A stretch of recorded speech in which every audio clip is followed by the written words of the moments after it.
Welcome to the podcast on solving word problems algebraically, Intro to the Five-Step Method. There are many ways to solve word problems. You can solve them by common sense. Some people are quite good at that, but this is an algebra class, so we would like to have an algebraic method for solving word problems, and I'm presenting you here a five-step method.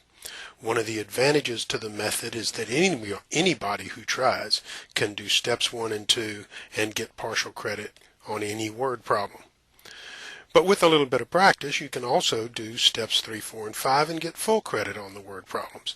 So let's begin by going through the steps. The first step says, read the problem all the way through to the end of the problem. Try to fully understand the information you are given. You could do that by putting some numbers into the problems where words are given in the problem, and then see what the consequences of putting in those numbers are. So try to fully understand the information you are given, and then very, very importantly, identify what the problem wants you to find, because that is going to be the key to solving this problem. You got to know what you are supposed to do. Step 2, since this is going to be an algebraic method, we're going to need a variable. So I just use the variable x here. It really doesn't make any difference what you call it. But supposing that we use x, then I would say define x clearly and completely. This is one of the weakest parts of students attempting to solve word problems. They don't do a good job of defining x, and the entire problem depends upon the definition of x.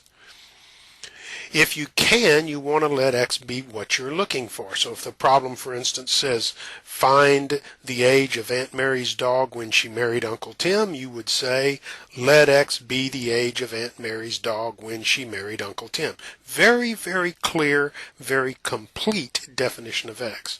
Just don't say x's age. Whose age? Mary's age, dog's age, Tim's age, or x is the dog. X is never a dog, x is never a car, x is always a number. If x isn't a number, you can't do any operations with x. Step 3, write the other pertinent quantities in the problem in terms of x. Pertinent means they'd help you to solve the problem.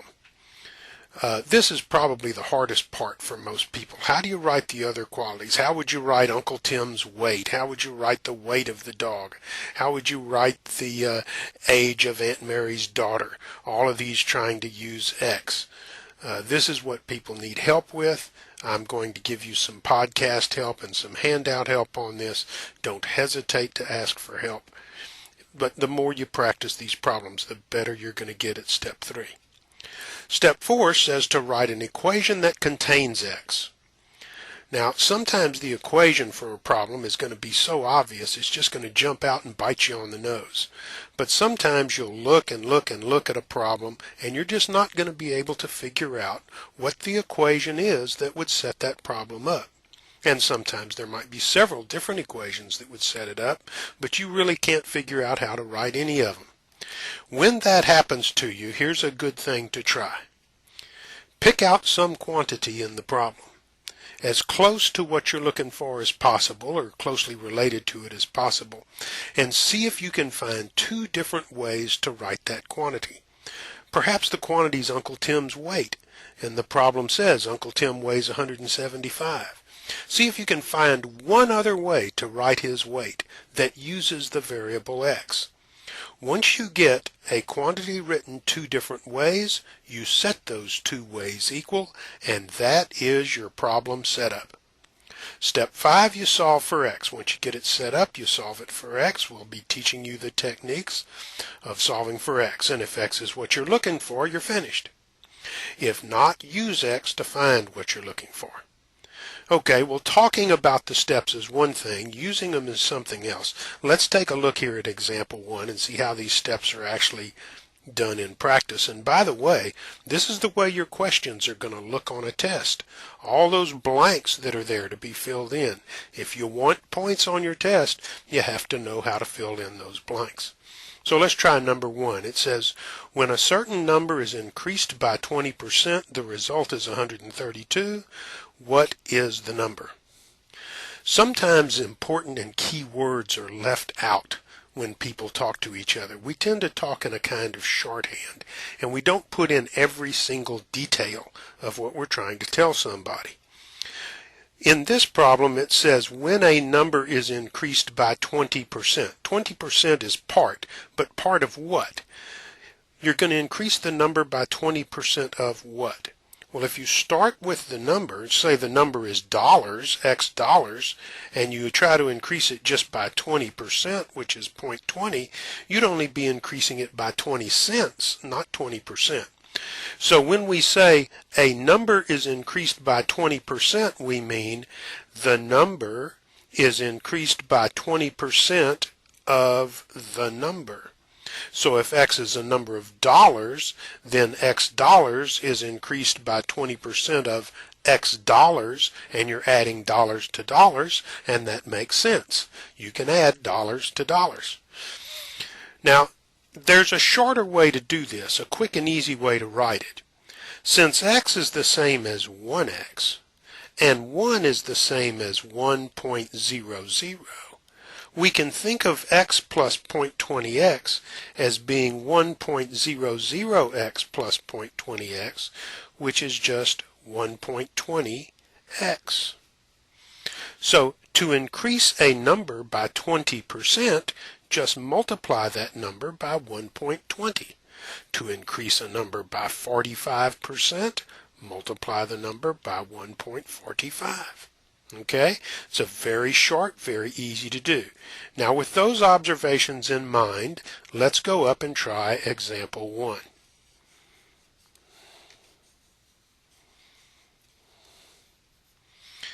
It says when a certain number is increased by 20%, the result is 132.